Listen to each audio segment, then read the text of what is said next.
The iPhone. It's everywhere.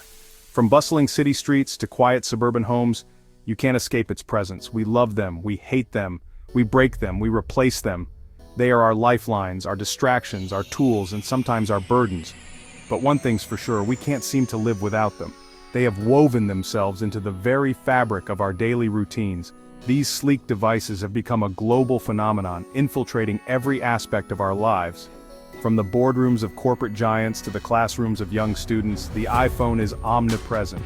From snapping photos to ordering takeout, the iPhone has become our constant companion. It's our camera, our map, our personal assistant, and our entertainment hub. But there's a question that doesn't get asked enough. Why isn't this ubiquitous device made in America? It's a fair question. Given the iPhone's significance, why isn't it produced in the land of its origin? After all, America loves to pride itself on innovation and industry. The country has a rich history of manufacturing and technological advancements. But when it comes to the iPhone, the reality is a bit more complicated. The intricate dance of production involves numerous steps and countless components. The truth is, manufacturing an iPhone in America would be like trying to fit a square peg in a round hole. The infrastructure, the supply chains, and the labor dynamics are vastly different. It's not just about slapping an American flag on the back, it's about understanding the complexities of global manufacturing. It's about a complex web of factors that make American production a logistical and financial nightmare. From sourcing raw materials to assembling the final product, the process is a global effort, intricately designed to be efficient and cost-effective. The iPhone's journey from concept to consumer involves multiple countries, each contributing a piece to the puzzle. This global collaboration is what makes the iPhone possible. So, while the iPhone may not be made in America, it is a testament to global cooperation and innovation. It connects us, not just through technology, but through the shared effort of countless hands across the world. Let's talk turkey, folks, or in this case, iPhones. One of the biggest elephants in the room is the cost of labor. American workers quite rightly expect a fair wage for a fair day's work, and that's a good thing. But it also means that manufacturing an iPhone in America would make it significantly more expensive. We're talking about a global economy here, people. And in that economy, American labor costs are high. Now, some might argue that we should be willing to pay a premium for American-made products. And to that, I say, sure, in a perfect world. But the reality is, most consumers are working with tight budgets. They want the best bang for their buck. And right now, that bang doesn't include the words, "Made in America."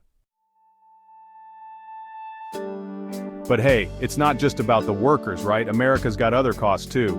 Think land, energy, and regulations. These factors all add up, making manufacturing in America a pricey endeavor. Now, some argue that these costs are the price we pay for things like environmental protection and worker safety. And again, I'd agree, those are good things. But they also make it tough to compete with countries where those costs are, shall we say, a bit more flexible. Let's talk about the iPhone supply chain. Picture a giant, intricate spiderweb. Each strand represents a different component, sourced from all corners of the globe. We're talking specialized parts, raw materials, and manufacturing expertise. This web is the result of years of optimization. Apple has spent years, even decades, building relationships with suppliers, streamlining processes and driving down costs. Trying to replicate this intricate system within America's borders would be like trying to rebuild the Great Wall of China with toothpicks. It's not impossible, but it's going to take a lot of time, effort, and, let's be honest, a whole lot of toothpicks. Section 5 Missing Pieces. Resource availability in the USA. Here's another thing. You can't make an iPhone out of thin air. You need rare earth minerals, specialized components, and a whole lot of raw materials. And guess what? The United States doesn't have an endless supply of all of these things. We're talking about things like lithium for batteries, cobalt for displays, and a whole bunch of other elements you probably haven't even heard of. Now, we could try to mine these resources domestically, but that comes with its own set of challenges. Environmental concerns, permitting issues, and the sheer cost of extraction make it a daunting prospect. Section 6. Building the future expertise in tech manufacturing. Let's be honest, folks. America's lost its edge when it comes to certain types of manufacturing. We're talking about the kind of specialized skills and expertise needed to churn out millions of iPhones. It's not just about assembling parts, it's about precision engineering, cutting-edge technology, and a workforce trained to handle the complexities of modern electronics. These skills don't materialize overnight. They require years of investment in education, training, and infrastructure. And frankly, other countries have been doing a much better job at fostering this kind of expertise. They've invested heavily in vocational training, research and development, and creating a business environment that attracts and retains skilled workers. Section 7. The American Manufacturing Sector, a reality check. Look, I'm as patriotic as the next guy, assuming the next guy isn't wearing an American flag Speedo. We all love our country and want to see it thrive. But sometimes, love means facing hard truths. And right now we need a reality check. We need to take a good hard look at where we stand. The American manufacturing sector isn't what it used to be. Once the backbone of our economy, it's now a shadow of its former self. Factories that once buzzed with activity now stand silent and empty. We've lost a lot of ground to other countries, and it's not going to be easy to get it back. Countries like China have surged ahead, investing heavily in their manufacturing capabilities and workforce. We're talking about decades of outsourcing, automation, and frankly, a lack of investment in our own workforce. Companies moved jobs overseas to cut costs, and automation replaced many of the jobs that remained. Now, some might say that we need to bring those jobs back, and I agree. But it's not just about bringing jobs back, it's about creating the right kind of jobs. But it's not as simple as snapping our fingers and making it happen. We can't just wish it into existence. It requires a strategic plan and a lot of hard work.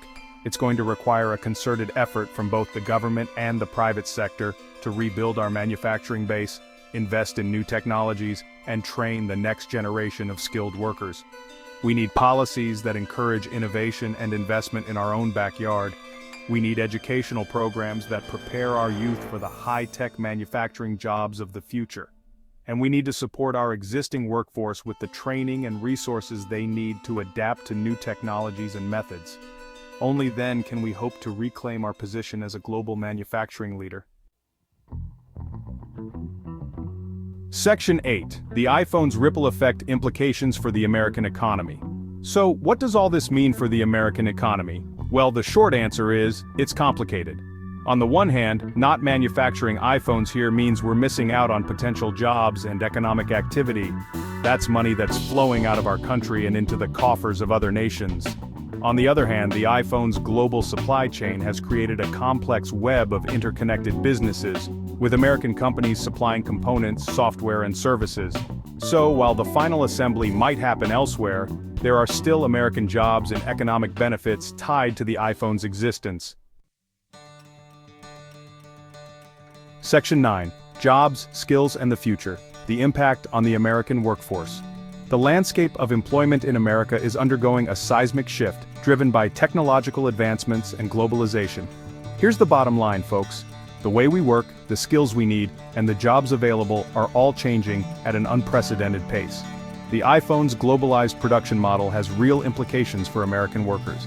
It's a prime example of how interconnected our world has become, and how jobs are no longer confined to national borders.